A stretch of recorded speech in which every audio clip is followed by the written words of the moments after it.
ಜಗತ್ತು ನಿಂತಿರೋದೇ ನಂಬಿಕೆಗಳ ಮೇಲೆ, ನಿಜ.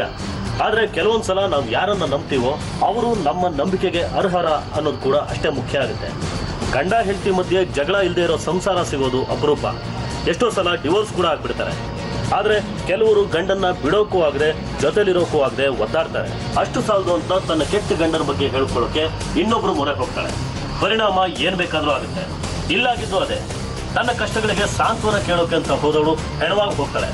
ನಿಜವಾಗ್ಲೂ ಅಲ್ಲಿ ನಡೆದಿದ್ದಾದ್ರೂ ಏನು? ನೋಡು ಹೇಗಿದೆ ನೋಡು ಪ್ರೋಗ್ರಾಮು. ಅದು ಯಾವಾಗಲೂ ಹಳೋ ಧಾರಾವಾಹಿಗಳನ್ನ ನೋಡ್ಕೊಂಡು ಅಳ್ತಾನೆ ಇರ್ತೀಯ. ಆ ಹಳೋ ಧಾರಾವಾಹಿಗಳನ್ನ ನೋಡೋದು ಮೊದಲು ಬಿಡು. ಜೀವನದಲ್ಲಿ ಖುಷಿಯಾಗಿರ್ಬೇಕು. ಏನೋ ಮಾಡ್ಲಿ, ಅವ್ರು ಬೇರೆ ಮನೇಲಿರಲ್ಲ, ಬೇಜಾರಾಗತ್ತೆ. ಅದಕ್ಕೆ ಧಾರಾವಾಹಿ ನೋಡ್ಕೊಂಡು ಟೈಮ್ ಪಾಸ್ ಮಾಡ್ತೀನಿ. ಟೈಮ್ ಪಾಸ್ ಮಾಡೋದಕ್ಕೆ ಧಾರಾವಾಹಿನೇ ನೋಡ್ಬೇಕಾ? ಅಯ್ಯೋ, ಅದು ಹೆಂಗ್ರಿ ನೋಡ್ತೀರಾ ಧಾರಾವಾಹಿಗಳನ್ನ? ನಾನಂತೂ ಧಾರಾವಾಹಿನೇ ನೋಡೋದಿಲ್ಲ. ಅಪರೂಪಕ್ಕೆ ರಿಯಾಲಿಟಿ ಶೋ ನೋಡ್ತೀನಿ. ಅದು ಬಿಟ್ಟರೆ ಕಾಮಿಡಿ ಸಿನಿಮಾ ನೋಡ್ತೀನಿ. ಥಿಯೇಟ್ರಲ್ಲೂ ಕಾಮಿಡಿ ಸಿನಿಮಾನೇ ನೋಡೋದು. ದುಡ್ಡು ಕೊಟ್ಬಿಟ್ಟು ಯಾರಾದರೂ ಹಳೋ ಸಿನಿಮಾ ನೋಡ್ತಾರೇನ್ರಿ? ನೀನ್ ಹೇಳೋದು ಕರೆಕ್ಟು ಬಿಡು. ಹೊಸ ಕಾಮಿಡಿ ಸಿನಿಮಾ ಬಂದಿದೆ ಅಂತೆ. ಎಕ್ಸಾಮ್ ಮುಗಿದ್ಮೇಲೆ ಹೋಗೋಣ, ಬರ್ತೀಯಾ? ನಾನಾ? ಬಾ, ಒಂದೊಂದು ಸೀನ್ಗೂ ಬಿದ್ದು ನಗ್ಬೇಕು, ಆ ಥರ ಇದೆ ಸಿನಿಮಾ. ನಾನ್ ಸಿನಿಮಾಗೆ ಹೋಗೋದಿದ್ರೆ ನನ್ನ ಗಂಡನ ಜೊತೆನೇ ಹೋಗ್ತೀನಿ. ನಿನ್ ಜೊತೆ ಯಾಕೆ ಬರ್ಲಿ? ಹೋಗೋ.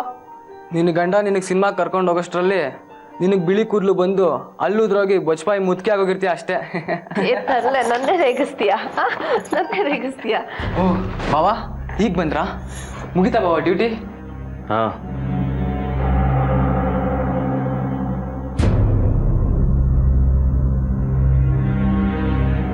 ರೀ, ಕಾಫಿ ಕೊಡ್ಲಾ ಟೀ ಕೊಡ್ಲಾ? ಇಬ್ರು ಏನ್ ಹಾಕಿಸ್ತಾ ಇದ್ರೆ? ಏನ್ರಿ ಹಾಗೆ ಹೇಳ್ತಿದ್ದೀರಾ?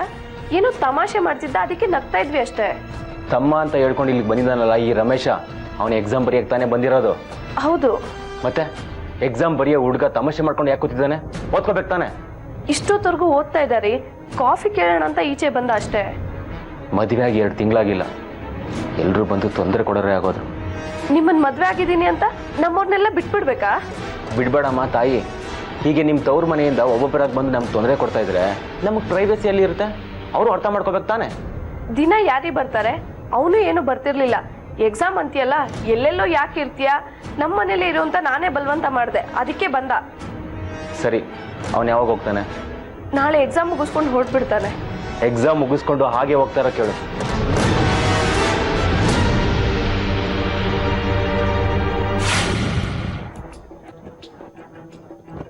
ರಮೇಶ್, ತಿಂಡಿ ಆಯ್ತಾ?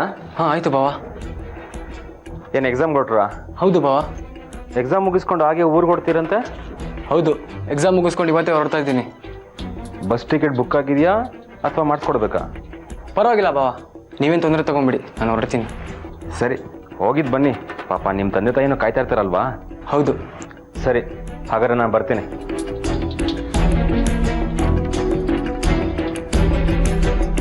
ಅವ್ರು ಸ್ವಲ್ಪ ಹಾಗೆ ಮಾತು ಹೊರಟು, ಆದ್ರೆ ಮನ್ಸಲ್ಲಿ ಏನೂ ಇಲ್ಲ. ನೀನೇನು ಅಂದ್ಕೋಬೇಡ. ನಾನೇನಾದರೂ ಅನ್ಕೊಂಡೆ ಅಂತ ನಿಮ್ಗೆ ಹೇಳಿದ್ನಾ? ನನಗೆಲ್ಲ ಅರ್ಥ ಆಗುತ್ತೆ. ನೀನು ಮೊದಲು ಅಳಿಸೋ ಧಾರಾವಾಹಿನ ನೋಡೋದು ಬಿಡು. ಯಾವಾಗಲೂ ನಗುವಂಥ ಪ್ರೋಗ್ರಾಮ್ ನೋಡೋದು ಕಲ್ತ್ಕೋ. ಯಾವಾಗಲೂ ಲೈಫಲ್ಲಿ ಖುಷಿಯಾಗಿರೋ. ಏನು ಅರ್ಥ ಆಯ್ತಾ? ಸರಿ, ನಾನು ಎಕ್ಸಾಮ್ ಮುಗಿಸ್ಕೊಂಡು ಹಾಗೆ ಊರಿಗೆ ಹೊರಡ್ತೀನಿ. ಊರಿಗೆ ತಲುಪಿದ್ಮೇಲೆ ಕಾಲ್ ಮಾಡ್ತೀನಿ. ಸರಿ, ಫೋನ್ ಮಾಡೋದು ಮರಿಬೇಡ. ಓಕೆ, ಬರಲಾ? ಓ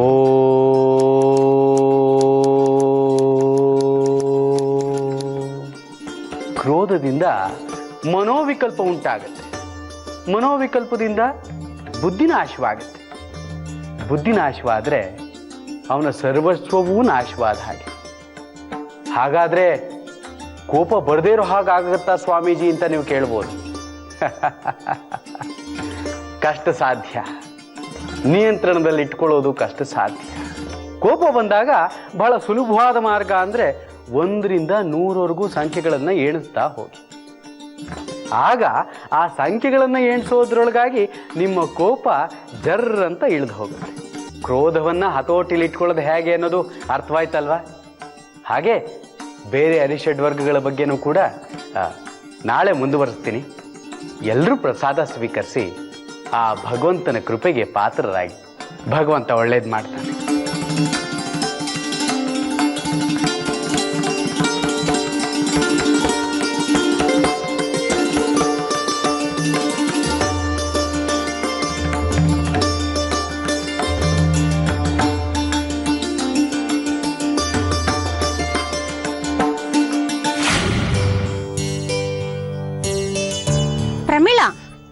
ಕೂತ್ಕೋ. ಎಲ್ಲಿ ಹೋಗ್ತಾ ಇದೆಯಾ?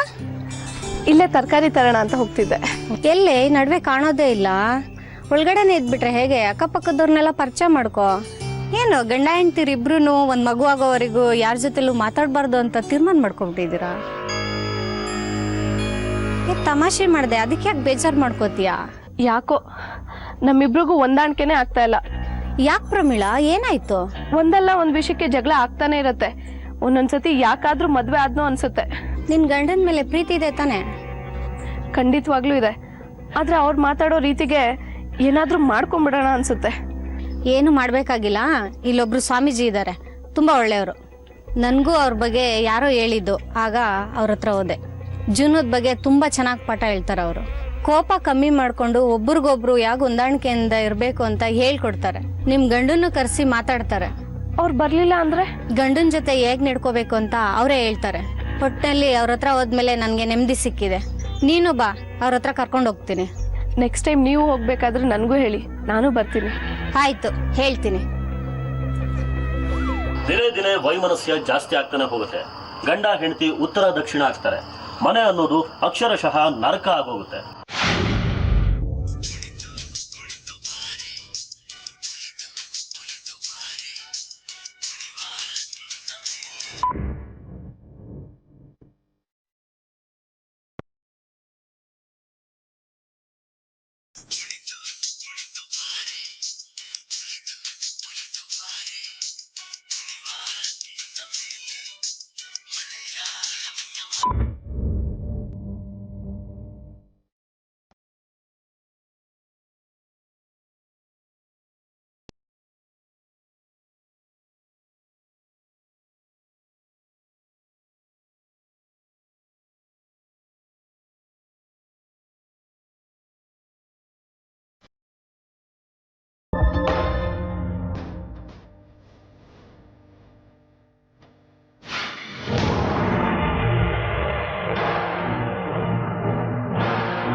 ಪಾರ್ವತಿ, ಒಂದು ಗ್ಲಾಸ್ ನೀರು ತಗೊಂಬರೆ. ಏನ್ರಿ ಪ್ರಮೀಳಾ ಎಲ್ಲಿ? ನೀವು ಒಬ್ಬರೇ ಬಂದಿದ್ದೀರಾ? ಅವಳು ನಿಮ್ಮ ಜೊತೆ ಬರ್ಲಿಲ್ವಾ? ಪ್ರಮೀಳಾ ಮನೇಲಿ ಇಲ್ವೇನೆ? ಇಲ್ಲ ರೀ, ಸಂಜೆನೆ ಮನೆ ಬಿಟ್ಟು ಹೋದವಳು, ಇನ್ನೂ ಬಂದಿಲ್ಲ. ಅವಳಿಗೊಂದು ಫೋನ್ ಮಾಡ್ರಿ, ಅವಳು ಎಲ್ಲಿದ್ದಾಳೋ ಕೇಳಿ ನೋಡ್ರಿ. ಸರಿ, ಮಾಡ್ತೀನಿ.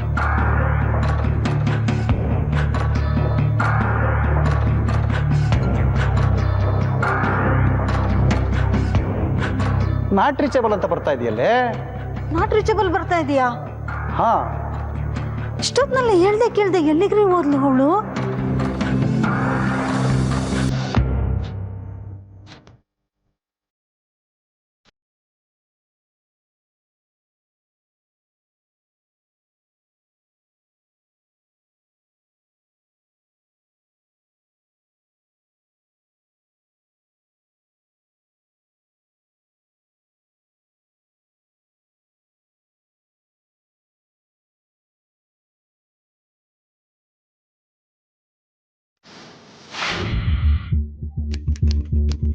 ನಮಸ್ಕಾರ ಸರ್. ನಮಸ್ಕಾರ. ಹೇಳಿ ಯಜಮಾನ್ರೆ, ಏನಾಗಬೇಕಾಗಿತ್ತು? ಒಂದು ಕಂಪ್ಲೇಂಟ್ ಕೊಡಬೇಕಾಗಿತ್ತು ಸರ್. ಏನು ಕಂಪ್ಲೇಂಟು? ಸರ್, ನನ್ನ ಮಗಳು ಪ್ರಮೀಳಾ ಅಂತ ನಿನ್ನೆ ಸಂಜೆ ಮನೆಯಿಂದ ಹೋದೋಳು ಇದುವರೆಗೂ ಇನ್ನೂ ಮನೆಗೆ ಬಂದಿಲ್ಲ ಸರ್. ಫೋನ್ ಬೇರೆ ಬಂದಾಗಿದೆ. ನಮಗೆ ಏನು ಮಾಡಬೇಕು ಅಂತಲೇ ಗೊತ್ತಾಗ್ತಾ ಇಲ್ಲ ಸರ್. ನಿಮ್ಮ ಮಗಳಿಗೆ ವಯಸ್ಸೆಷ್ಟು? 25 ವರ್ಷ ಸರ್. ಈ ಕೆಲವೇ ತಿಂಗಳ ಹಿಂದೆ ಮದುವೆ ಮಾಡಿದ್ವಿ. ಗಂಡನ ಮನೆಯಿಂದ ಜಗಳ ಮಾಡಿಕೊಂಡು ನಮ್ಮ ಮನೆಗೆ ಬಂದಿದ್ಲು. ಗಂಡನ ವಿಚಾರಿಸಿದ್ರಾ? ಹೌದು ಸರ್, ಅವ್ರನ್ನೂ ವಿಚಾರಿಸ್ತೀವಿ. ನಿನ್ನೆ ಅವರು ಮನೇಲೇ ಇರಲಿಲ್ವಂತೆ. ಅವ್ರ ಗೆಳತಿಯರನ್ನೆಲ್ಲ ವಿಚಾರಿಸ್ದು. ನಮ್ಮ ಬಂಧು ಬಳಗ ಎಲ್ಲರಿಗೂ ಫೋನ್ ಮಾಡಿ ತಿಳ್ಕೊಂಡೆ ಸರ್. ಅವ್ರಿಗೆ ಯಾರಿಗೂ ನನ್ನ ಮಗಳ ವಿಷಯ ಗೊತ್ತಿಲ್ವಂತೆ ಸರ್. ಹೇಗಾದರೂ ಮಾಡಿ ನೀವೇ ನನ್ನ ಮಗಳನ್ನ ಹುಡುಕಿ ಕೊಡಬೇಕು ಸರ್. ಕಣ್ಣೀರು ಸುರಿಸ್ಬಿಟ್ರೆ ನಿಮ್ಮ ಮಗಳು ಬಂದ್ಬಿಡ್ತಾರೇನ್ರಿ? ಅಳ್ಬೇಡ್ರಿ, ಅಳ್ಬೇಡ, ಸುಮ್ಮನೆ ರೀ. ಸರಿ, ನಿಮ್ಮ ಮಗಳ ಫೋಟೋ ತಂದಿದ್ದೀರಾ? ತಂದಿದ್ರಿ ಸರ್.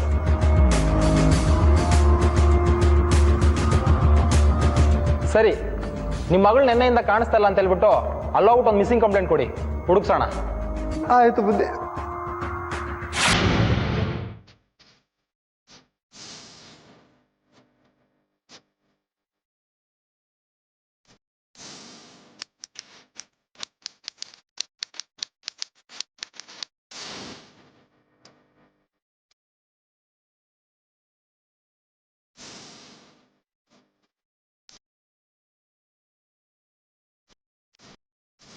ಬನ್ನಿ ಸರ್, ಇಲ್ಲೇ ಬನ್ನಿ ಸರ್.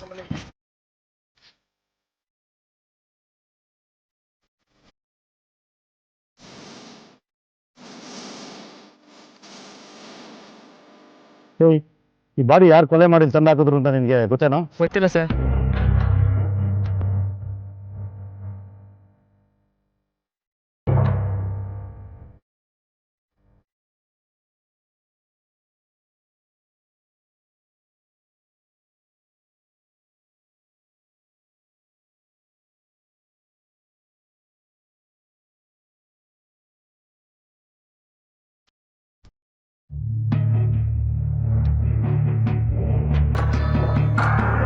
ರೀ ರಾಮಸ್ವಾಮಿ, ಮಹಾಜರ್ ಮಾಡಿಸಿ ಬಾಡಿನ ಪೋಸ್ಟ್ ಮಾರ್ಟಮ್ ಕಳಿಸ್ರಿ.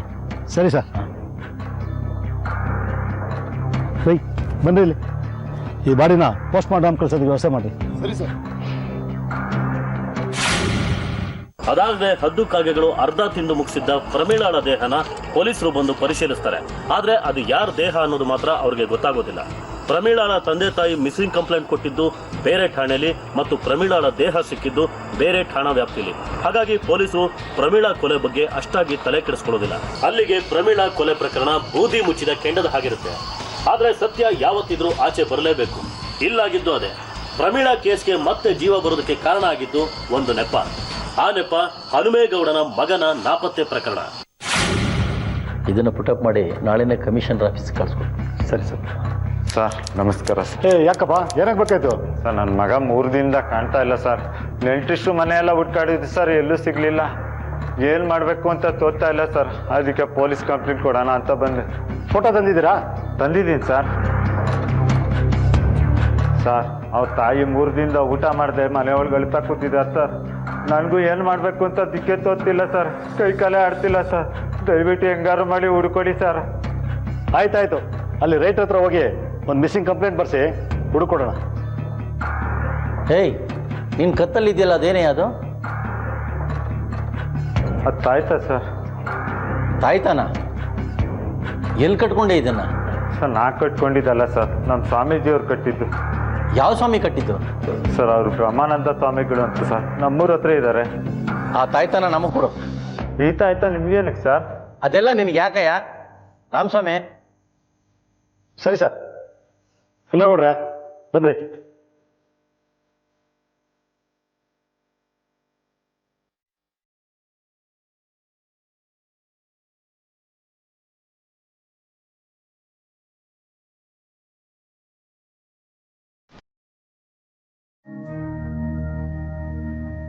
ಆಶ್ರಮಕ್ಕೆ ಹೊಸಬ್ರು ಅಂತ ಕಾಣಿಸುತ್ತೆ. ಹೌದು ಸ್ವಾಮೀಜಿ, ಯಾರೋ ತಮ್ಮ ಬಗ್ಗೆ ಹೇಳಿದ್ರು, ಅದಕ್ಕೆ ನಮ್ಮ ಕಷ್ಟನ ನಿಮ್ಮ ಹತ್ರ ಹೇಳ್ಕೊಳ್ಳೋಣ ಅಂತ ಬಂದ್ವಿ. ಒಳ್ಳೆ ಕೆಲಸನೇ ಮಾಡಿದಿರಿ. ಎಲ್ಲರ ಸಮಸ್ಯೆಗಳನ್ನು ಪರಿಹಾರ ಮಾಡಿ ಅವ್ರ ಜೀವನದಲ್ಲಿ ಸುಖ ಕೊಡೋದಕ್ಕೋಸ್ಕರನೇ ನಮ್ಮ ಆಶ್ರಮ ಇರೋದು. ಹೇಳಿ, ಏನು ಸಮಸ್ಯೆ? ಮದುವೆ ಆಗಿ 3 ವರ್ಷ ಆಯಿತು ಸ್ವಾಮೀಜಿ, ಇನ್ನೂ ಮಕ್ಕಳಾಗಿಲ್ಲ. ಎಲ್ಲ ಡಾಕ್ಟರ್ ಹತ್ರನೂ ತೋರಿಸ್ಕೊಂಡ್ವಿ, ಏನೂ ಪ್ರಯೋಜನ ಆಗ್ತಾ ಇಲ್ಲ. ಎಷ್ಟೋ ಬಾರಿ ವಿಜ್ಞಾನಕ್ಕೆ ನಿಲುಕದ ಎಷ್ಟೋ ಪ್ರಶ್ನೆಗಳಿಗೆ ಆಧ್ಯಾತ್ಮದಲ್ಲಿ ಉತ್ತರ ಸಿಕ್ಕತ್ತೆ. ಹಾಗೆ ಔಷಧಿಗಳಿಗಿಂತಲೂ ಮಂತ್ರಕ್ಕೆ ಹೆಚ್ಚು ಶಕ್ತಿ. ಯೋಚನೆ ಮಾಡಬೇಡಿ, ಭಗವಂತ ಒಳ್ಳೇದು ಮಾಡ್ತಾನೆ. ಈಗ ನಾವು ನಿಮ್ಮನ್ನೇ ನಂಬ್ಕೊ ಬಂದಿದ್ದೀವಿ ಸ್ವಾಮೀಜಿ, ನೀವೇ ಏನಾದರೂ ಪರಿಹಾರ ಕೊಡಿಸ್ಬೇಕು. ಹೇಳಿದ್ನಲ್ಲ, ಆ ಭಗವಂತ ನಂಬಿದ್ರೆ ಖಂಡಿತವಾಗ್ಲೂ ಒಳ್ಳೇದಾಗತ್ತೆ. ಹೌದು, ಏನು ಉದ್ಯೋಗ ಮಾಡ್ಕೊಂಡಿದ್ದೀರಾ? ನಾವಿಬ್ರು ಟೀಚರ್ಸು. ಹಾ, ಬನ್ನಿ.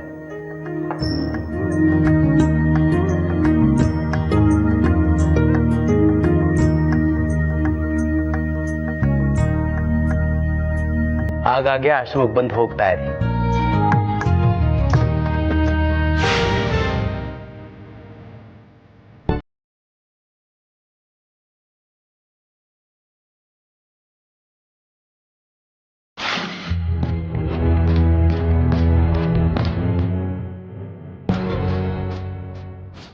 ಸರ್, ನಿಮ್ಮ ಅನುಮಾನ ನಿಜ ಆಯ್ತು ಸರ್. ಆ ಸ್ವಾಮೀಜಿ ನಮ್ಮ ಡಿಪಾರ್ಟ್ಮೆಂಟ್ ಅವ್ರು ಕೊಟ್ಟಿರೋ ತಾಯ್ತಕ್ಕೂ, ಹನ್ಮೇಗೌಡನ ಕತ್ತಲ್ಲಿರೋ ತಾಯ್ತಕ್ಕೂ, ಆ ಡೆಡ್ ಬಾಡಿ ಹತ್ರ ಸಿಕ್ಕಿದ ತಾಯ್ತಕ್ಕೂ ಹೋಲಿಕೆಗಳು ಒಂದೊಂದು ಹೋಲ್ತಾ ಇದೆ ಸರ್. ಹಾಗಾಗಿ ಆ ಹೆಣಕ್ಕೂ ಆಶ್ರಮಕ್ಕೂ ಏನೋ ಸಂಬಂಧ ಇದೆ ಅನಿಸುತ್ತೆ ಸರ್. ಈ ತಾಯ್ತಾನೆಲ್ಲ ಓಪನ್ ಮಾಡಿ.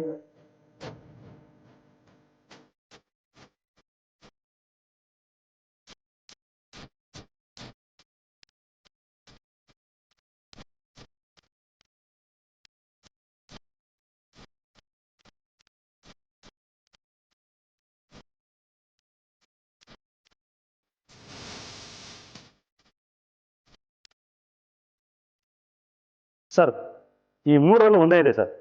ಏನಿದೆ ಸರ್, 3 ತಗಡಲ್ಲೂ ಓಂ ಓಂ ಅಂತಾನೆ ಬರ್ದಿದೆ ಸರ್. 3 ಚೀಟಿನಲ್ಲೂ ಓಂ ಅಂತ ಬರ್ತಿದ್ಯಾ? ಹೌದು ಸರ್, 3ರಲ್ಲೂ ಒಂದೇ ಬರ್ದಿದೆ ಸರ್, ಓಂ ಅಂತ. 3 ತಗಡುಗಳು ಒಂದೇ ಸೈಜಲ್ಲಿದೆ ಸರ್. ಡೌಟೇ ಇಲ್ಲ ರೀ. ಆ 3 ತಾಯ್ತಗಳು ಆಶ್ರಮಕ್ಕೆ ಸೇರಿದ್ದು. ಆಶ್ರಮದಲ್ಲಿ ಹೋಗಿ ವಿಚಾರಿಸಿ, ಏನಾದರೂ ಗೊತ್ತಾಗ್ಬೋದು. ಸರಿ ಸರ್. ಕೊಲೆಯಾಗಿದ್ದ ಪ್ರಮೀಳ, ಹನುಮೇಗೌಡ ಮತ್ತು ಲೇಡಿ ಕಾನ್ಸ್ಟೇಬಲ್ 3 ಜನರ ಹತ್ರ ಇದ್ದ ತಾಯ್ತಗಳು ಒಂದೇ ಆಗಿರುತ್ತವೆ ಮತ್ತು ಅವು ಬ್ರಹ್ಮಾನಂದ ಸ್ವಾಮಿಯ ಆಶ್ರಮದಿಂದಲೇ ಬಂದಿರುತ್ತವೆ. ಆದ್ರೆ ಪ್ರಮೀಳ ಕೊರಳಲ್ಲಿ ಈ ತಾಯ್ತ ಬಂದಿದ್ದಾದರೂ ಹೇಗೆ? ಅದನ್ನ ಪ್ರಮೀಳ ಕೊರಳಿಗೆ ಕಟ್ಟಿದವ್ರು ಯಾರು? ಪ್ರಮೀಳಗೂ ಕೊಲೆಗೂ ಆಶ್ರಮಕ್ಕೂ ಏನಾದರೂ ಸಂಬಂಧ ಇದೆಯಾ ಅನ್ನೋ ಅನುಮಾನ ಹುಟ್ಕೊಳ್ಳುತ್ತೆ ಮತ್ತು ಇಲ್ಲಿಂದ ಪ್ರಕರಣದ ದಿಕ್ಕು ಬದಲಾಗ್ತಾ ಹೋಗುತ್ತೆ. ನಮಸ್ಕಾರ ಬುದ್ಧಿಯವರೇ. ಭಗವಂತ ಒಳ್ಳೇದು ಮಾಡಲಿ. ಸೈನಿಕರು ದೇಶದ ಗಡಿ ಕಾಯ್ತಾರೆ, ಆದರೆ ತಾವು ದೇಶದೊಳಗಿರೋ ನಮ್ಮನ್ನ ಕಾಯ್ತೀರಿ. ನಿಮ್ಮ ಸೇವೆ ಅನನ್ಯವಾದ್ದು. ಹೌದು, ಏನು ಆಶ್ರಮದವರೆಗೂ ಪಾದ ಬೆಳೆಸಿದ್ದೀರಲ್ಲ? ಬುದ್ಧಿಯವರೇ, ಒಂದು ಕೊಲೆ ಆಗಿದೆ. ಆ ಕೊಲೆ ಬಗ್ಗೆ ತಮ್ಮಿಂದ ಸ್ವಲ್ಪ ಇನ್ಫಾರ್ಮೇಶನ್ ಕಲೆಕ್ಟ್ ಮಾಡಬೇಕಾಗಿತ್ತು. ದುಷ್ಟರಿಗೂ ದುಷ್ಟತನಕ್ಕೂ ನಮಗೂ ಬಹಳ ದೂರ. ಅಂಥದ್ರಲ್ಲಿ ನಮ್ಮಿಂದ ತಮಗೆ ಯಾವ ಮಾಹಿತಿ ಸಿಕ್ಕತ್ತೆ? ನಿಮಗೂ ಆ ಕೊಲೆ ಕೇಸ್ಗೂ ಯಾವುದೇ ಸಂಬಂಧ ಇಲ್ಲ ಬುದ್ಧಿಯವರೇ. ಆದರೆ ಆ ಕೊಲೆ ಕೇಸಿಗೆ ಸಂಬಂಧಪಟ್ಟಂತೆ ಕೆಲವು ಇನ್ಫಾರ್ಮೇಶನ್ಗಳನ್ನ ನಿಮ್ಮಿಂದ ನಾವು ತಿಳ್ಕೋಬೇಕು. ಕೊಲೆಯಾಗಿರೋದು ಒಂದು ಹೆಂಗಸು. ಕೊಲೆಯಾದ ಸ್ಥಳದಲ್ಲಿ ನಿಮ್ಮ ಆಶ್ರಮದ ತಾಯ್ತ ಸಿಕ್ತು. ಅದರಿಂದ ಆ ಕೊಲೆಯಾದ ಹೆಂಗಸು ಯಾರು ಅಂತ ತಮ್ಮಿಂದ ಏನಾದರೂ ನಾವು ತಿಳ್ಕೊಬೋದಾ? ಹ್ಯಾಕ್ ಸಾಧ್ಯ? ನಮ್ಮ ಆಶ್ರಮಕ್ಕೆ ಪ್ರತಿನಿತ್ಯ 100 ಭಕ್ತರು ಬರ್ತಾರೆ. ಅವ್ರು ಯಾರು, ಅವ್ರ ಹಿನ್ನೆಲೆ ಏನು, ಅವ್ರ ವಿಳಾಸವೇನು, ಅವ್ರ ಹೆಸರೇನು ಅಂತ ಕೂಡ ನಾನು ಕೇಳೋದಿಲ್ಲ. ಅವ್ರ ಭಕ್ತಿಯಿಂದ ಬೇಡಿದ್ದನ್ನ ಮನಸ್ಸಿಂದ ಕೊಡೋದಷ್ಟೇ ನನ್ನ ಕೆಲಸ. ಅದು ಆ ಭಗವಂತನ ಇಚ್ಛೆ. ನೀವು ಹೇಳ್ತಾ ಇರೋ ಹೆಂಗಸು ನಮ್ಮ 1000 ಜನ ಭಕ್ತರಲ್ಲಿ ಯಾರೋ ಬಾಕಿ ಇರ್ತಾಳೆ. ಅವಳು ಯಾರೋ ಅನ್ನೋ ಊಹೆ ನನಗಿಲ್ಲ. ನಿಜ ಹೇಳಬೇಕು ಅಂದರೆ ಅದೊಂದು ಅನಾಥ ಶವ ಇರಬೇಕು.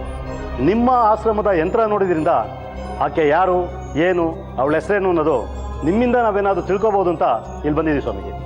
ಆಯಿತು ಬುದ್ಧಿಯವರೇ, ನಾವೇನು ನೋಡ್ತೀವಿ. ಈ ಕೊಲೆಗೆ ಸಂಬಂಧಪಟ್ಟಂತೆ ಏನಾದರೂ ಇನ್ಫಾರ್ಮೇಶನ್ ಬೇಕಾದರೆ ತಮ್ಮ ಹತ್ರ ಬಂದು ಮತ್ತೆ ಕೇಳ್ತೀವಿ. ಅಗತ್ಯವಾಗಿ ಬನ್ನಿ. ಆಶ್ರಮದವರೆಗೂ ಬಂದಿದ್ದೀರಾ, ಪ್ರಸಾದ ಸ್ವೀಕಾರ ಮಾಡಿಬಿಟ್ಟು ಹೋಗಿ. ನಮ್ದು ಈಗಾಗಲೇ ಊಟ ಆಗಿದೆ ಬುದ್ಧಿಯವರೇ, ನಾವೇನು ಬರ್ತೀವಿ. ಭಗವಂತ ಒಳ್ಳೇದು ಮಾಡಲಿ.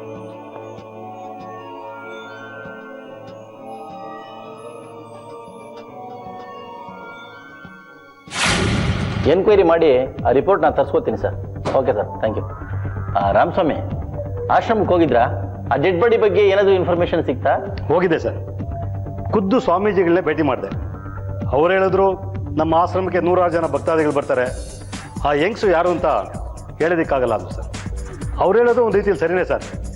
ಆಕೆ ಹೆಸರೇನು ಅಂತ ನಮಗೆ ಗೊತ್ತಿಲ್ಲ. ಅದಕ್ಕೆ ಸಂಬಂಧಪಟ್ಟ ಹಾಗೆ ನಮ್ಮ ಸ್ಟೇಷನ್ಗೆ ಯಾವುದು ಕಂಪ್ಲೇಂಟೇ ಬಂದಿಲ್ವಲ್ಲ ಸರ್? ನಮ್ಮ ಸ್ಟೇಷನಲ್ಲಿ ಕಂಪ್ಲೇಂಟ್ ಬಂದಿಲ್ಲ ಅಂದರೆ ಬೇರೆ ಸ್ಟೇಷನಲ್ಲಿ ಬಂದಿರ್ಬೋದಲ್ವಾ? ಇರ್ಬೋದು ಸರ್. ಎಲ್ಲ ಸ್ಟೇಷನಿಂದನೂ ಡೀಟೇಲ್ ಕಲೆಕ್ಟ್ ಮಾಡಿ. ಬಾಡಿ ಇಲ್ಲೇ ಸಿಕ್ಕಿರೋದ್ರಿಂದ ಯಾರೋ ಅಕ್ಕಪಕ್ಕ ಇಲ್ಲಿಯವರೇ ಇರಬೇಕು. ಈ ಬಗ್ಗೆ ಎಲ್ಲ ಸ್ಟೇಷನ್ಗೂ ಇನ್ಫಾರ್ಮೇಶನ್ ಕೊಡಿ.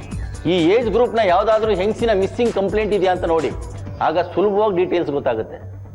ಸರಿ ಸರ್, ಹಾಗೆ ಮಾಡ್ತೀನಿ.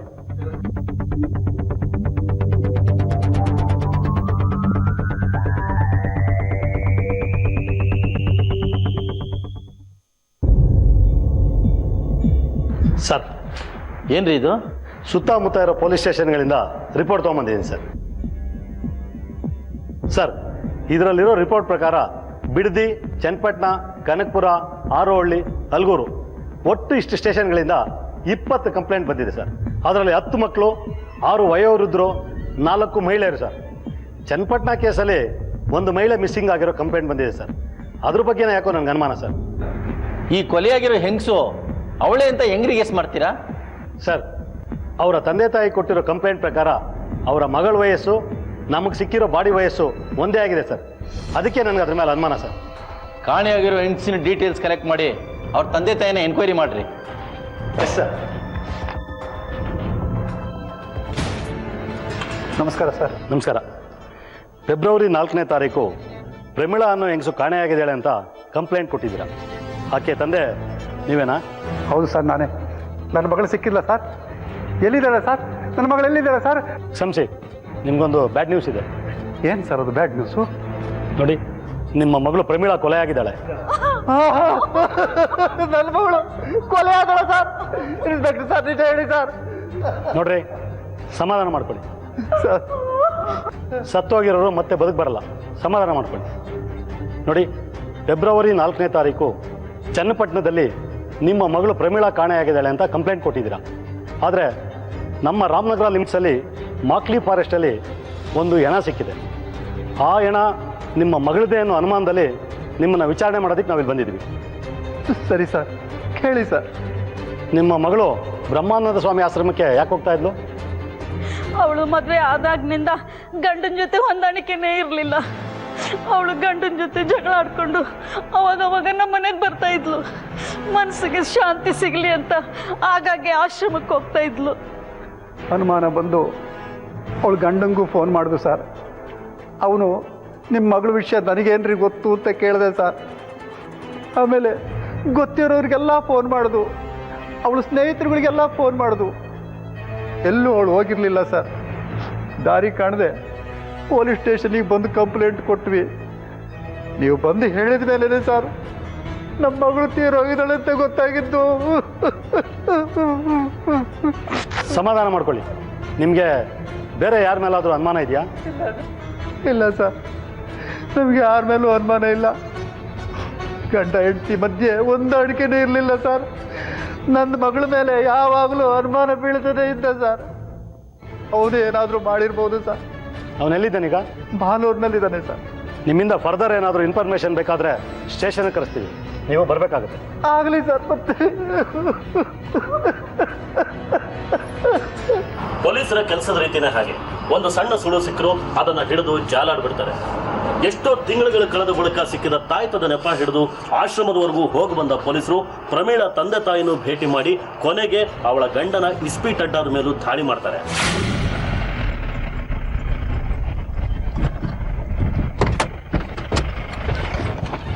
ಹೇಯ್, ಬರ ಇಲ್ಲಿ.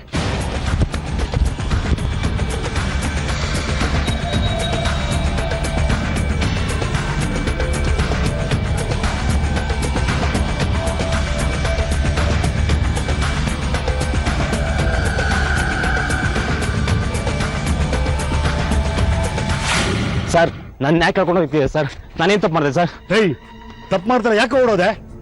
ಸರ್, ಮೊನ್ನೆ ಒಂದು ಗಲಾಟೆ ಮಾಡ್ಕೊಂಡ್ಬಿಟ್ಟಿದೆ ಸರ್. ಅದು ಕೇಸ್ ಆಗಿದೆ ಅಂತ ಎದುರುಕೊಂಡು ಓಡೋಗ್ಬಿಟ್ಟೆ ಸರ್. ಇನ್ನು ಮುಂದೆ ಯಾವ ಗಲಾಟೆನೂ ಮಾಡ್ಕೊಡಲ್ಲ ಸರ್. ಬಿಟ್ಬಿಡಿ ಸರ್. ಹೇಯ್, ನಿನ್ನ ಹೆಂಡತಿ ಪ್ರಮೀಳನ ಯಾಕೆ ಕೊಲೆ ಮಾಡಿದೆ? ಸರ್, ಏನು ಹೇಳ್ತಿದ್ದೀರಾ? ನನ್ನ ಹೆಂಡ್ತಿನ ನಾನು ಕೊಲೆ ಮಾಡ್ತೀನಾ? ಇಲ್ಲ ಸರ್, ನಾನು ಕೊಲೆ ಮಾಡಿಲ್ಲ ಸರ್. ಮಾಡೋದೆಲ್ಲ ಮಾಡಿ ಏನು ಗೊತ್ತಿಲ್ಲ ಅಂತ ನಾಟಕ ಆಡ್ತಾ ಇದೆಯಾ? ನಿನ್ನ ಹೆಂಡತಿನ ಯಾಕೆ ಕೊಲೆ ಮಾಡಿದೆ? ಸರ್, ನಾನು ಮಾಡಿಲ್ಲ ಸರ್. ನನ್ನ ತಾಯಿ ಮೇಲೆ ಆಣೆ ಮಾಡಿ ಹೇಳ್ತೀನಿ ಸರ್, ಈ ಕೊಲೆ ನಾ ಮಾಡಿಲ್ಲ ಸರ್. ಅವಳು ಎಲ್ಲೂ ಹೋದ್ಲು ಅಂತಲೂ ನನಗೆ ಗೊತ್ತಿಲ್ಲ ಸರ್. ಹೇಯ್, ನಿಜ ಪಗ್ಲೋ? ಸರ್, ನೀವು ಯಾರನ್ನ ಬೇಕಾದ್ರೂ ಕೇಳಿ ಸರ್, ನಾನು ಹೇಳ್ತಿರೋದು ನಿಜ ಸರ್. ಮದುವೆ ಆದಾಗಿಂದ ನಾವಿಬ್ಬರಿಗೂ ಹೊಂದಾಣಿಕೆನೇ ಇರಲಿಲ್ಲ ಸರ್. ಅವಳ ನಡತೆ ಕೂಡ ಸರಿ ಇಲ್ಲ ಸರ್. ಅವಳ ಸಂಬಂಧಿಕ ರಮೇಶ ಅಂತ ಯಾವಾಗಲೂ ಮನೆಗೆ ಬರ್ತಿದ್ದ ಸರ್. ಅವನ ಜೊತೆ ಯಾವಾಗಲೂ ಅಲ್ಕಿರ್ಕೊಂಡು ಮಾತಾಡ್ತಿದ್ಲು. ಅದು ನಂಗೆ ಸ್ವಲ್ಪನೂ ಇಷ್ಟ ಆಗ್ತಿರ್ಲಿಲ್ಲ ಸರ್. ಎಕ್ಸಾಮಲ್ಲಿ ಕಾಪಿ ಹೊಡೆಯೋದು ಒಂದು ದೊಡ್ಡ ಕಲೆ ಗೊತ್ತೇನಮ್ಮ? ಓ, ಆ ಕಲೆನ ಚೆನ್ನಾಗಿ ಕಲ್ತಿದ್ಯಾ ಅಂದ್ರೆ ಆಯ್ತು. ಹ್ಞೂ ಮತ್ತೆ. ಓ ಬಾವಾ, ಈಗ ಬಂದ್ರ? ಎಕ್ಸಾಮ್ ಮುಗಿಸ್ಕೊಂಡು ಹಾಗೆ ಹೋಗ್ತೀನಿ ಅಂತ ಹೇಳಿದ್ದೆ. ನನ್ಗೆ ಗೊತ್ತಿತ್ತು ನೀನು ಇವತ್ತು ಹೋಗಲ್ಲ ಅಂತ. ಅದು ಬಾವಾ ರೀ, ವಾಪಸ್ ಹೋಗ್ತಿದ್ದ, ಬಸ್ ಮಿಸ್ ಆಯ್ತಂತೆ. ಇವತ್ತೊಂದಿನ ತಾನೇ ಇದ್ರೆ ನಿಮ್ ಗಂಟೆ ಏನಾರು ಹೋಗುತ್ತಾ? ಗಂಟು ಹೋಗೋ ಪ್ರಶ್ನೆ ಅಲ್ಲ. ನನ್ಗೆ ಇವನು ಇಲ್ಲಿ ಇರೋದೇ ಇಷ್ಟ ಇಲ್ಲ. ಯಾಕ್ರಿ ಈಗೆಲ್ಲ ಆಡ್ತಿದ್ದೀರಾ? ಅವ್ನ್ ನನ್ ತಮ್ಮ, ಅವನಿದ್ರೆ ಏನ್ ತೊಂದ್ರೆ? ತೊಂದರೆ ಆಗ್ತಿರೋದಕ್ಕೆ ಹೇಳ್ತಿರೋದು. ತಮ್ಮ ಅನ್ಕೊಂಡು ಇಲ್ಲಿಗೆ ಬಂದು ಅವ್ನು ಬೇರೆ ತರ ಇದ್ರೆ ನನ್ ಕೈ ನೋಡ್ಕೊಂಡು ಸುಮ್ನಿರಕ್ಕಾಗಲ್ಲ. ಅಂದ್ರೆ ಏನ್ ಈ ಮಾತಿನ ಅರ್ಥ? ಅರ್ಥ ನೀನೇ ಮಾಡ್ಕೋ, ನಾನ್ಯಾಕೆ ಅರ್ಥ ಮಾಡ್ತೀನಿ ನಿನ್ಗೆ? ಛೇ, ನೀವ್ ಈ ತರ ಅಂತ ಗೊತ್ತಿದ್ರೆ ನಾನ್ ನಿಮ್ಮನ್ ಮದ್ವೆನೇ ಆಗ್ತಿರ್ಲಿಲ್ಲ. ಮತ್ತೆ ಈ ರಮೇಶನ ಮದ್ವೆ ಆಗ್ತಿದ್ದಾ? ಏನ್ ಬಾವ ಈ ತರ ಎಲ್ಲ ಮಾತಾಡ್ತಿದ್ದೀರಾ? ಏಯ್ ನೀನ್ ಸುಮ್ನಿರೋ, ಇದೆಲ್ಲ ಆಗಿದ್ದು ನಿನ್ನಿಂದಾನೆ. ರೀ, ಏನ್ ಮಾತು ಅಂತ ಆಡ್ತಿದ್ದೀರಾ ನೀವು? ನನ್ ಗೊತ್ತು, ನೀನ್ ಇವತ್ತು ಬೇಕು ಅಂತಾನೆ ಊರ್ಗ್ ವಾಪಸ್ ಹೋಗಿಲ್ಲ, ಬಸ್ ಸಿಕ್ಕಿಲ್ಲ ಅಂತ ನಾಟಕ ಬೇರೆ ಆಡ್ತೀಯಾ? ಅಕ್ಕನ ಮುಖ ನೋಡ್ಕೊಂಡು ಸುಮ್ಮನೆ ಬಿಡ್ತಾ ಇದ್ದೀನಿ. ಬೇರೆ ಯಾರಾದ್ರೂ ಈ ತರ ಮಾತಾಡಿರ್ತಿದ್ರೆ ಏನ್ ಮಾಡ್ತಿದ್ದೆ? ಏನೋ ಮಾಡ್ತಿದ್ದೆ, ನನ್ ಮನೆಗ್ ಬಂದು ನನ್ಗೆ ಎದುರು ಮಾತಾಡ್ತೀನೋ? ಮಾಡ್ತೀನಿ ನೋಡೋ ಬಿಡ್ತಾ ಇದ್ದೀನಿ. ಬೇರೆ ಯಾರೋ ಅರಿತಿದ್ರೆ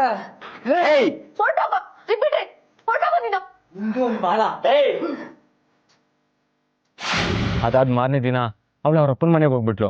ನಾನು ಮನೆ ಬಿಟ್ಬಿಟ್ಟೆ ಸರ್. ಅವಳು ಇನ್ನೂ ಅವ್ರ ಅಪ್ಪನ ಮನೇಲಿ ಇದ್ದಾಳೆ ಅಂತ ನಾನು ಅನ್ಕೊಂಡಿದ್ದೆ ಸರ್. ಈಗ ನೀವು ಹೇಳಿದ್ಮೇಲೆ ನಂಗೆ ವಿಚಾರ ಗೊತ್ತಾಗಿದೆ ಸರ್. ಹೇಯ್, ನಿಜ ಹೇಳ್ತಾ ಇದೆಯಾ? ನಿಜವಾಗ್ಲೂ ಸರ್, ಯಾರನ್ನ ಬೇಕಾದ್ರೆ ಕೇಳಿ, ಕೊಲೆ ಮಾಡಿದರೆ ನಾನು ಧೈರ್ಯವಾಗಿ ಊರಲ್ಲಿ ಇರ್ತಿದ್ದೆ ಸರ್. ಎಂಕ್ವೈರಿ ಮಾಡಿ ಒಂದು ಸಾಕ್ಷಿ ಸಿಕ್ಕಿದ್ರು ನಾನು ಒದ್ದು ಒಳಗಡೆ ಹಾಕಿ ಸರ್. ನಾನು ನಿಜವಾಗ್ಲೂ ಕೊಲೆ ಮಾಡಿಲ್ಲ ಸರ್.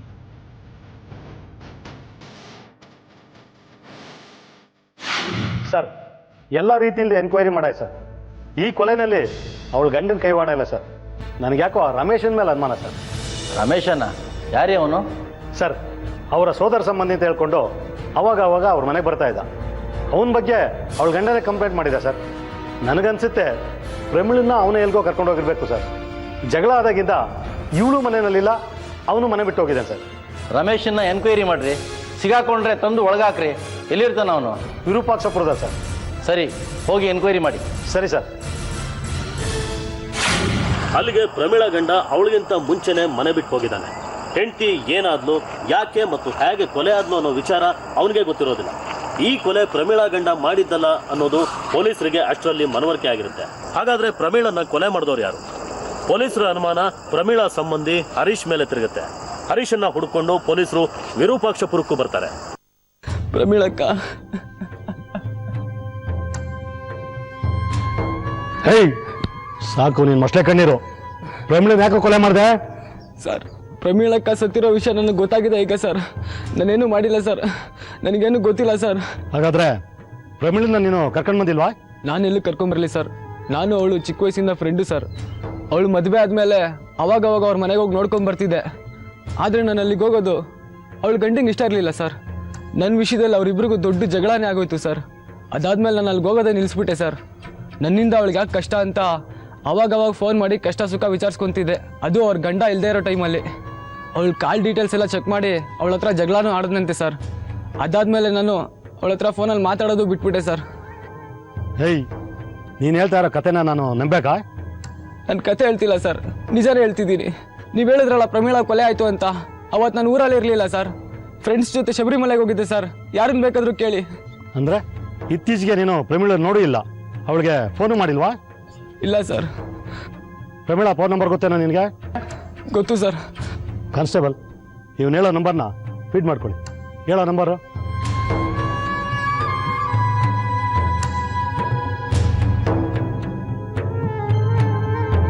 ಹೇಯ್, ನಾವು ಹೇಳೋವರೆಗೂ ಊರು ಬಿಟ್ಟು ಹೋಗೋ ಆಗಿಲ್ಲ. ಕರೆದಾಗ ಸ್ಟೇಷನ್ಗೆ ಬಂದು ಸ್ಟೇಟ್ಮೆಂಟ್ ಕೊಡಬೇಕಾಗುತ್ತೆ. ಖಂಡಿತವಾಗಿಯೂ ಸರ್. ಸರ್, ಆದಷ್ಟು ಬೇಗ ನಮ್ಮ ಪ್ರಮೀಳಕ್ಕನ್ನ ಯಾರು ಕೊಲೆ ಮಾಡಿದ್ರು ಅವ್ರಿಗೆ ಕಂಡಿಡೀರಿ ಸರ್. ಆಯಿತು.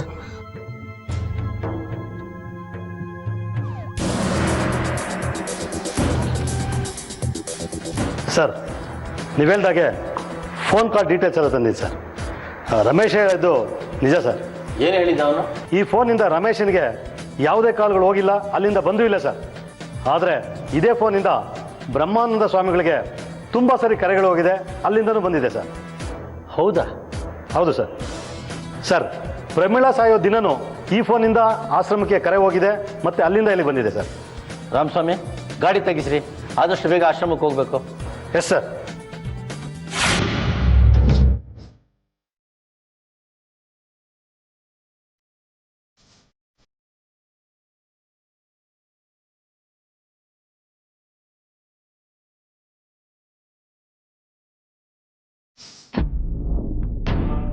ನೋಡಿ, ನಿಮ್ಮನ್ನ ನೇರವಾಗಿ ಪ್ರಶ್ನೆ ಕೇಳ್ತೀನಿ, ನೇರವಾಗಿ ಉತ್ತರ ಕೊಡಿ. ಪ್ರಮೀಳಾಗ ಏನು ಮಾಡಿದ್ರಿ? ಇನ್ಸ್ಪೆಕ್ಟರ್ ಸಾಹೇಬ್ರೆ, ನೀವು ವಿನಾಕಾರಣ ನನ್ನನ್ನು ಅರೆಸ್ಟ್ ಮಾಡಿದ್ದೀರಾ. ಕಾನೂನು ಎಲ್ರಿಗೂ ಒಂದೇ ಸ್ವಾಮಿಗಳೇ. ಅದನ್ನು ನೀವಾಗೇ ಅರ್ಥ ಮಾಡಿಕೊಂಡು ನಮಗೆ ಸಹಕಾರ ಕೊಟ್ಟರೆ ಒಳ್ಳೆಯದು. ಕಾರಣ ಮತ್ತು ಸಾಕ್ಷಿ ಇಲ್ಲದೆ ನಾವು ಯಾರನ್ನೂ ಅರೆಸ್ಟ್ ಮಾಡಲ್ಲ. ಅದು ತಮಗೂ ಗೊತ್ತಿರಬೇಕಲ್ಲ ಬ್ರಹ್ಮಾನಂದ ಸ್ವಾಮೀಜಿ. ಏನು ಸಾಕ್ಷಿ ಇದೆ? ಕೊಲೆಯಾದ ಪ್ರಮೀಳಾ ನಿಮ್ಮ ಆಶ್ರಮಕ್ಕೆ ರೆಗ್ಯುಲರ್ ಆಗಿ ಬರ್ತಿದ್ಲು ಅನ್ನೋದಕ್ಕೆ ನಮ್ಮ ಹತ್ರ ಸಾಕ್ಷಿ ಇದೆ. ನೋಡಿ, ಇದು ಪ್ರಮೀಳಾ ಕಾಲ್ ಡೀಟೇಲ್ಸು. ಅವಳ ನಂಬರಿಂದ ನಿಮ್ಮ ನಂಬರ್ಗೆ ಪ್ರತಿದಿನ ಅವಳು ಕೊಲೆಯಾಗೋ ದಿನದವರೆಗೂ ಫೋನ್ ಕಾಲ್ ಬರ್ತಿತ್ತು, ಹೋಗ್ತಿತ್ತು. ನೋಡಿ, ಅಷ್ಟೇ ಅಲ್ಲ, ಅವಳು ನಾಪತ್ತೆಯಾಗಿ ಕೊಲೆಯಾಗೋಕ್ಕೂ ಮುಂಚೆ ಅವಳ ಮೊಬೈಲ್ ಲೊಕೇಶನ್ನು ನಿಮ್ಮ ಆಶ್ರಮ ತೋರಿಸ್ತಿದೆ. ಇದಕ್ಕೇನಂತೀರಾ? ಹೌದು, ಆಕೆ ನಮ್ಮ ಆಶ್ರಮಕ್ಕೆ ಬರ್ತಾ ಇದ್ಲು. ತನ್ನ ಸಮಸ್ಯೆನ ನನ್ನ ಹತ್ರ ಹೇಳ್ಕೊಳ್ಳೋದಕ್ಕೆ 100 ಸಲ ಕಾಲ್ ಮಾಡ್ತಾ ಇದ್ಲು. ನನ್ನ ಎಲ್ಲ ಭಕ್ತರು ಹಾಗೆ ತಮ್ಮ ಸಮಸ್ಯೆಗಳು ಹೇಳ್ಕೊಳ್ಳೋದಕ್ಕೆ ನನಗೆ ಫೋನ್ ಮಾಡ್ತಾರೆ. ಹಾಗಂತ ಯಾರೋ ಎಲ್ಲೋ ಸತ್ರೆ ಅವ್ರನ್ನ ನಾನೇ ಕೊಲೆ ಮಾಡಿದ್ದೀನಿ ಅಂತ ಹೇಳ್ತೀರಾ? ಹೌದಾ? ಅದಕ್ಕೆ ಸಾಕ್ಷಿ ಬೇಕಾ? ಕೊಲೆಯಾದ ರಾತ್ರಿ ಕಾರನ್ನ ಇನ್ಸಿಡೆಂಟ್ ನಡೆದಿರೋ ಕಾಡಲ್ಲಿ ನೋಡಿರೋ ಜನ ಇದ್ದಾರೆ. ನಿಜ ಒಪ್ಕೊಂಬಿಡಿ ಸ್ವಾಮಿಗಳೇ, ಬೇರೆ ದಾರಿ ಇಲ್ಲ ನಿಮಗೆ. ಇಲ್ಲ, ನಾನೇನು ಮಾಡಿಲ್ಲ. ನನಗೂ ಈ ಕೊಲೆಗೂ ಯಾವ ಸಂಬಂಧನೂ ಇಲ್ಲ. ಸಂಬಂಧ ಇಲ್ವಾ? ಒಳ್ಳೆ ಮಾತಿಗೆ ಬಾಯಿ ಬಿಡಲ್ಲ ಅಲ್ಲ ನೀವು. ನಿಮಗೂ ಎಲ್ಲರ ಹಾಗೆ 3rd ಡಿಗ್ರಿ ಟ್ರೀಟ್ಮೆಂಟ್ ಶುರು ಮಾಡಬೇಕಾ? ಓ ಸರಿ, ಹಾಗಾದ್ರೆ ಬಾಯಿ ಬಿಡಲ್ಲ ನೀವು. ಹೇಳ್ರಿ, ಮಾತಾಡ್ರಿ. ರಾಮಸ್ವಾಮಿ, ಕರ್ಕೊಂಡು ಬಂದ್ರಿ, ವರ್ಕ್ ಮಾಡೋಣ. ಬೇಡ ಬೇಡ, ಸತ್ಯ ಏನು ಅಂತ ಹೇಳ್ತೀನಿ. ಎಲ್ಲ ಭಕ್ತರಾಗೆ ಪ್ರಮೀಳನು ತನ್ನ ಸಮಸ್ಯೆ ಹೇಳ್ಕೊಳ್ಳೋಕೆ ಆಶ್ರಮಕ್ಕೆ ಬಂದಿದ್ಲು. ತನ್ನ ಗಂಡನ ನಡವಳಿಕೆಯಿಂದ ಅವಳು ತುಂಬಾ ನೊಂದಿದ್ಲು. ಭಗವಂತ ಒಳ್ಳೇದು ಮಾಡಲಿ.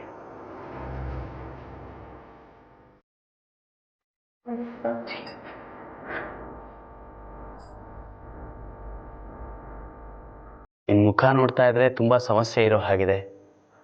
ಏನ್ ತಾಯಿ ನಿನ್ ಸಮಸ್ಯೆ? ನನಗೂ ನನ್ನ ಗಂಡನಿಗೂ ಹೊಂದಾಣಿಕೆನೇ ಆಗ್ತಿಲ್ಲ ಸ್ವಾಮೀಜಿ. ನೀವು ಅದೇನೋ ತಾಯ್ತ ಕೊಡ್ತೀರಂತಲ್ಲ ಗಂಡ ಹೆಂಡತಿ ಚೆನ್ನಾಗಿರೋದಕ್ಕೆ, ದಯವಿಟ್ಟು ಅದನ್ನು ನನಗೆ ಕೊಡಿ. ಬರೀ ತಾಯ್ತ ಕಟ್ಟೋದ್ರಿಂದ ಸಂಸಾರ ಚೆನ್ನಾಗಿ ಆಗಲ್ಲಮ್ಮ. ಗಂಡ ಹೆಂಡತಿ ಮಧ್ಯೆ ಒಬ್ರನ್ನೊಬ್ರು ಅರ್ಥ ಮಾಡಿಕೊಂಡು ಹೊಂದ್ಕೊಂಡು ಹೋಗುವಂಥ ಒಳ್ಳೆ ಮನಸ್ಸಿರೋದು ಬಹಳ ಮುಖ್ಯ. ನನ್ನ ಸಂಸಾರ ಚೆನ್ನಾಗಿರೋದಕ್ಕೆ ನಾನು ಏನು ಮಾಡೋದಕ್ಕೂ ರೆಡಿ. ಆದರೆ ಅವ್ರಿಗೆ ಮನಸ್ಸಿಲ್ಲ. ಯಾವಾಗಲೂ ನನ್ನ ಮೇಲೆ ಅನುಮಾನ ಪಡ್ತಿರ್ತಾರೆ ಸ್ವಾಮೀಜಿ. ನಿನ್ನ ಗಂಡ ನಿನ್ನ ಮೇಲೆ ಅನುಮಾನ ಪಡೋದ್ರಲ್ಲೂ ಅರ್ಥ ಇದೆ. ಏನು ಸ್ವಾಮೀಜಿ? ಭಾರ್ಯ ರೂಪವತಿ ಶತ್ರುಹು ಅಂತಾರೆ. ಸುಂದರವಾದ ಹೆಂಡತಿ ಗಂಡನಿಗೆ ಶತ್ರುವಿನ ಸಮಾನವಂತೆ. ಇಷ್ಟು ಸಹಜವಾದ ಸೌಂದರ್ಯವಿದ್ರೆ ಯಾವ ಗಂಡ ತಾನೇ ಅನುಮಾನ ಪಡೋಲ್ಲ ಹೇಳು? ನೀವು ಹೀಗೆ ಹೇಳ್ತೀರಲ್ಲ ಸ್ವಾಮೀಜಿ, ನಾನು ಸುಂದರವಾಗಿರೋದೇ ತಪ್ಪಾ? ಖಂಡಿತ. ಸೌಂದರ್ಯ ತಪ್ಪು ಅಲ್ಲ, ಶಾಪನೂ ಅಲ್ಲ. ಅದೊಂದು ವರ, ದೊಡ್ಡ ವರ. ಆದರೆ ನೋಡೋ ಕಣ್ಣುಗಳಿದ್ರೆ ಅದು ವರ. ನಂಬಿಕೆಗಿಂತ ದೊಡ್ಡದು ಯಾವುದೂ ಇಲ್ಲ. ಬಾಮ.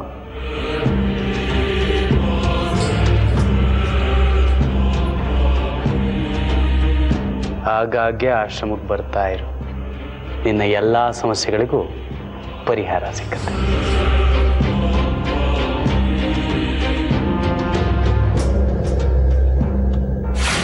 ಕೊನೆಗೂ ತಾಯ್ತಾ ಹೇಳಿದ ಕಥೆನೇ ನಿಜ ಆಗುತ್ತೆ. ಪ್ರಮೀಳನ ಕೊಲೆ ಮಾಡಿದ್ದು ತಾನೇ ಅಂತ ಸ್ವಾಮಿ ವೇಷದಲ್ಲಿದ್ದ ಮನುಷ್ಯ ಒಪ್ಕೋತಾನೆ. ಆದ್ರೆ ಪ್ರಮೀಳನ ಕೊಲ್ಲೋ ಅಂತ ಅನಿವಾರ್ಯತೆ ಯಾಕೆ ಬಂತು? ಕಳ್ಳಸ್ವಾಮಿ ಮತ್ತು ಪ್ರಮೀಳಾ ಮಧ್ಯೆ ನಡೆದಿದ್ದಾದ್ರೂ ಏನು? ಈ ಕಥೆನೆಲ್ಲ ಸ್ವತಃ ಸ್ವಾಮೀಜಿನೇ ಪೊಲೀಸರ ಮುಂದೆ ಹೇಳ್ಕೊತಾನೆ. ಅವಳ ಸಮಸ್ಯೆಗೆ ಪರಿಹಾರ ಹೇಳೋ ನೆಪದಲ್ಲಿ ನಾನು ಅವಳಿಗೆ ಹತ್ರ ಆದೆ. ಒಂದಿನ ಅವಳು ತನ್ನ ಸರ್ವಸ್ವನೂ ಅರ್ಪಿಸಿದ್ಲು. ಅದರ ಪರಿಣಾಮವಾಗಿ ಗರ್ಭವತಿಯಾದಳು. ಬಾ.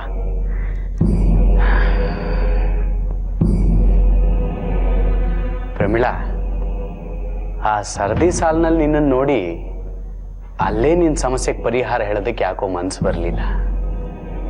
ಅದಕ್ಕೆ ನಿನ್ನನ್ನು ಇಲ್ಲಿ ಕರೆದೆ. ಹೇಳು, ನಿನ್ನ ಸಮಸ್ಯೆಗೆ ಪರಿಹಾರವಾಯ್ತೆ? ಹಾಗೇ ಇದೆ ಸ್ವಾಮೀಜಿ.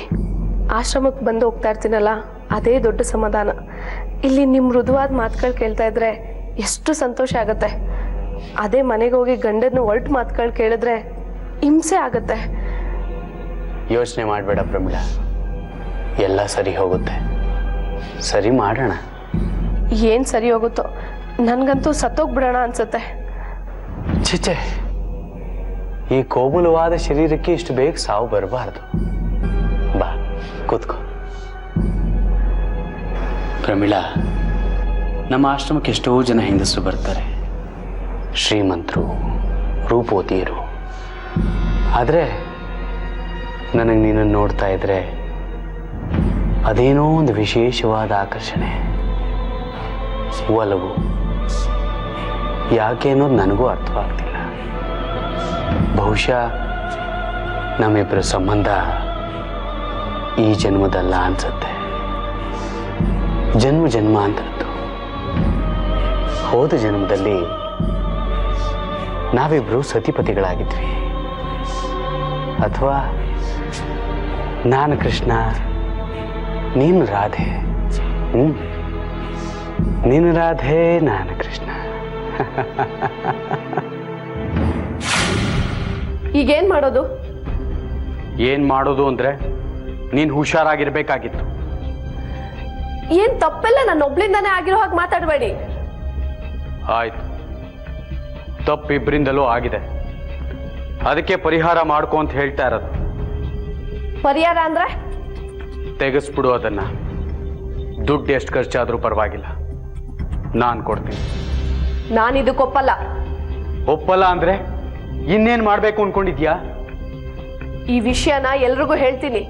ನನ್ನನ್ನೇನು ವಿದ್ಯೆ ಬುದ್ಧಿ ಇಲ್ದಿರೋ ದಡ್ಡಿ ಅನ್ಕೊಂಡಿದ್ಯಾ? ಟಿವಿಯವ್ರ ಹತ್ರ ಹೋಗ್ತೀನಿ, ಪೇಪರ್ ಅವ್ರಿಗೆ ಹೇಳ್ತೀನಿ, ನಿನ್ನ ಬಂಡವಾಳನ ಬೀದಿಗೆ ಎಳಿತೀನಿ. ಮರ್ಯಾದೆಯಿಂದ ಸ್ವಾಮೀಜಿ ವೇಷ ಕಳ್ಸಿ ನನ್ನನ್ನು ಮದುವೆ ಆದ್ರೆ ಸರಿ. ನಿನ್ಗೇನ್ ಹುಟ್ಗಿ ಹಿಡ್ದಿದ್ಯಾ? ಬಾಯಿಗೆ ಬಂದ ಹಾಗೆಲ್ಲ ಮಾತಾಡ್ತಾ ಇದ್ಯಲ್ಲ. ನೀನ್ ಹೇಳ್ದಾಗೆಲ್ಲ ನಾನು ಕೇಳಕ್ಕಾಗಲ್ಲ. ನಾನ್ ಹೇಳ್ದಾಗೆಲ್ಲ ಕೇಳಕ್ ಆಗಲ್ಲ ಅಂದ್ರೆ ಜೈಲಲ್ಲಿ ಕಂಬಿ ಎಣ್ಸಕ್ ರೆಡಿ ಆಗಿರು. ಕಳ್ ಸ್ವಾಮೀಜಿ ವೇಷ ಹಾಕೊಂಡು ಮಾಡ್ಬಾರ್ದು ಕೆಲಸ ಮಾಡ್ತಿದ್ದಾನೆ ಅಂತ ಜನಗಳು ಕಲ್ಲಲ್ಲಿ ಹೊಡಿತಾರೆ. ಓಡಿಸ್ಕೊಳಕ್ಕೆ ರೆಡಿ ಆಗಿರು.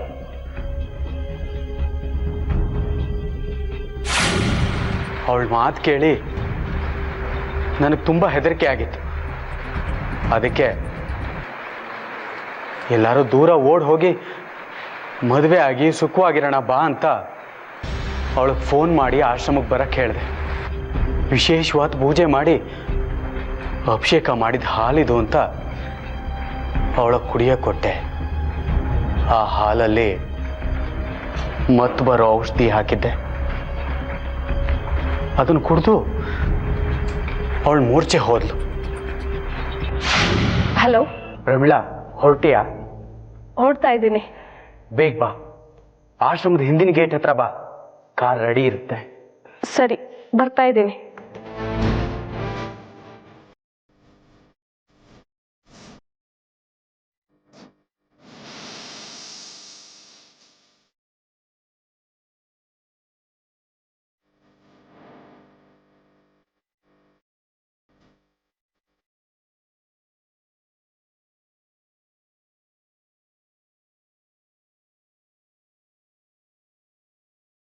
ಪ್ರಮೀಳಾ, ತಗೋ, ನಮ್ಮ ಮುಂದಿನ ಜೀವನ ಸುಖವಾಗಿರ್ಲಿ ಅಂತ ಆ ಭಗವಂತನಿಗೆ ಪ್ರಾರ್ಥನೆ ಮಾಡಿ ಅಭಿಷೇಕ ಮಾಡಿರೋ ಹಾಲು. ತಗೋ.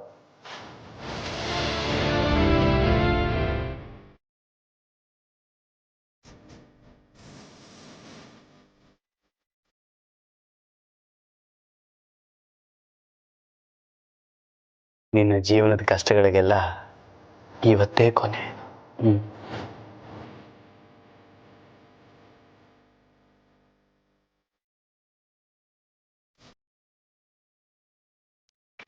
ಆ ಹಾಲು ಕುಡಿದು ಅವಳು ಜ್ಞಾನ ತಪ್ಪದು.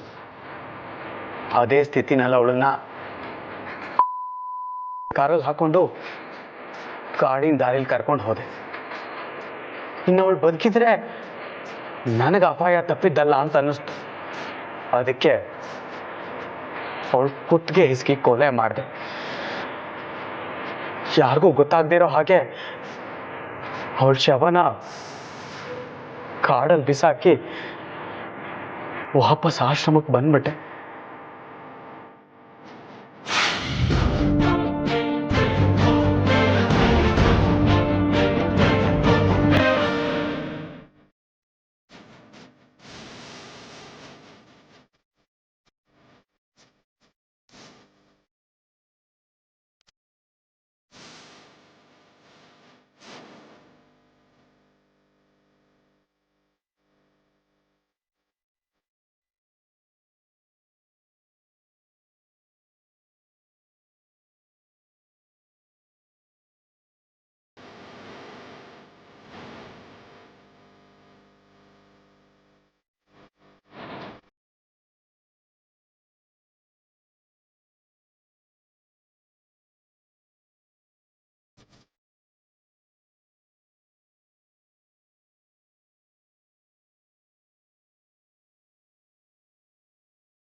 ಸಮಾಜನ ಸರಿದಾರಿಲಿ ನಡೆಸಬೇಕಾದ ನೀವೇ ಇಂಥ ನೀಚ್ ಕೆಲಸ ಮಾಡಿದ್ರೆ ಏನ್ರಿ ಹೇಳೋದು? ನಿಮ್ಮಂಥ ಕಳ್ಳ ಸ್ವಾಮಿಗಳಿಂದಲೇ ಜನ ಕಾವಿ ಮೇಲೆ ಮಠಗಳ ಮೇಲೆ ನಂಬಿಕೆ ಕಳ್ಕೊಳ್ತಿರೋದು. ನಿಮ್ಮಂಥವ್ರಿಂದ ಒಳ್ಳೆಯವ್ರಿಗೂ ಕೆಟ್ಟ ಹೆಸರು. ರೀ, ಇವ್ನ ಹೇಳಿಕೆ ತಗೊಂಡು ಸೈನ್ ಹಾಕ್ಸ್ಕೊಂಡು ಒದ್ದು ಒಳಗಾಕ್ರಿ.